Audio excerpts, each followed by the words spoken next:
문재인 대통령이 내년도 최저임금을 10,000원까지 올리겠다는 공약을 지키지 못했다면서 사과했습니다. 하지만 노동계에서는 노동정책의 후퇴라면서 크게 반발하고 나섰는데요. 취재기자 연결합니다. 신윤철 기자. 네, 신윤철입니다. 네, 민주노총이 문 대통령의 최저임금 10,000원 공약 무산 사과에 대해서 성명을 냈습니다. 최이미 노동자위원 전원 사퇴 카드를 꺼냈어요. 네, 민주노총은 오늘 오전 성명을 통해 정부의 최저임금 10,000원 공약 파기를 문제 삼으며 최저임금위원회에 속한 노동자위원 전원 사퇴라는 강수를 던졌습니다. 최저임금 10,000원 공약 파기는 문 대통령이 사과로 끝낼 일이 아니라 실질적인 책임을 져야 한다는 것인데요. 인상률 산정에 대한 근거를 제시하지 못하는 공익위원들도 사퇴해야 한다는 입장입니다.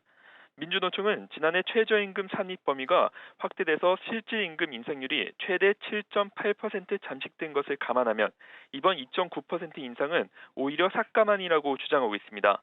민주노총은 정부가 소득주도 성장 정책을 포기했다며 강하게 반발 중이고 오는 18일 노동법 개혁 저지와 재벌 개혁을 내걸고 총파업을 예고한 상황입니다.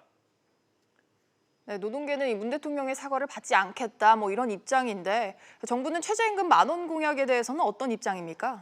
네, 문 대통령은 대선 후보 당시 내년까지 최저임금을 10,000원까지 올리겠다고 공약한 바 있습니다. 하지만 정부는 현재 경제 환경과 고용 상황을 고려했을 때 부담이 크다고 판단했고 이에 따라 지난 12일 최저임금위원회는 내년도 최저임금을 올해보다 2.9% 인상한 8,590원으로 결정했는데요. 이에 따라 문 대통령의 공약도 무산된 것입니다. 네, 그런데 정부는 최저임금 10,000원 공약 무산과 또 소득주도 성장 기조는 별개라고 밝혔어요.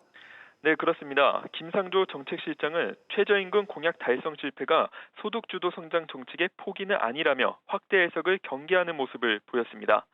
청와대는 급격한 최저임금 인상에 대응하기 위해 내놓은 정책들인 일자리 안정자금이나 건강보험료 지원, 근로장려 세제 등을 올해 예산안과 세법 개정 논의 과정에서 재정비한다는 계획인데요.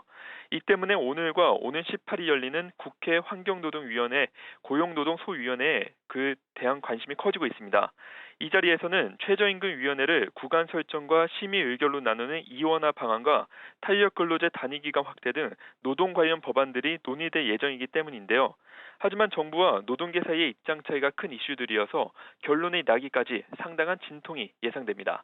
SBS CNBC 신윤철입니다.